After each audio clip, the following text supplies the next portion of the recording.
एक लड़की जिसका नाम माया था, अकेले एक घने और रहस्यमयी जंगल में बैठी थी। उसके चेहरे पर उदासी छाई थी और वो एक टूटे हुए दिल के साथ पुराने पेड़ के तने पर बैठी थी। उसकी फटी हुई जीन्स और थकी आंखें बता रही थी कि वो कई दिनों से भटक रही है। माया जंगल की गहराई में बैठी थी, सोच रही थी कि वो यहाँ कैसे पहुंची। उसकी आंखों में एक गहरा दुख था।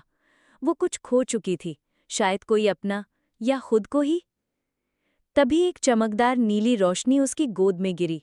वो चौंकी और देखा कि उसकी हथेली में एक चमकता हुआ जादुई पत्थर था। नीले प्रकाश से निकलती हुई हल्की सी गर्मी और चमक। पत्थर से रहस्यमय फुसफुसाहटें सुनाई देने लगी, जैसे कोई कह रहा हो, उठो माया, सच जानने का समय आ गया है। लेकिन जैसे ही उसने पत्थर को ध्यान से देखने की कोशिश की, जंगल के पीछे से एक अजीब सी आवाज आई। पेड़ों के बीच से कुछ भारी भरकम तेजी से उसकी तरफ बढ़ रहा था। माया घबरा गई, उसकी सांसें तेज हो गई और वो जानती थी कि उसे वहां से भागना होगा।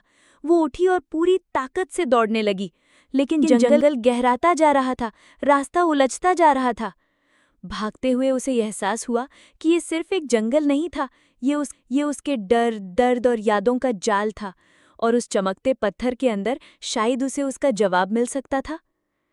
अब माया के सामने दो रास्ते थे, डर के आगे भागते रहना या रुककर उस रोशनी का सामना करना। क्या माया उस रहस्य से जूझ पाएगी? क्या वो अपने अतीत को समझकर उससे बाहर निकल पाएगी, या ये जंगल उसे हमेशा के लिए निगल जाएगा?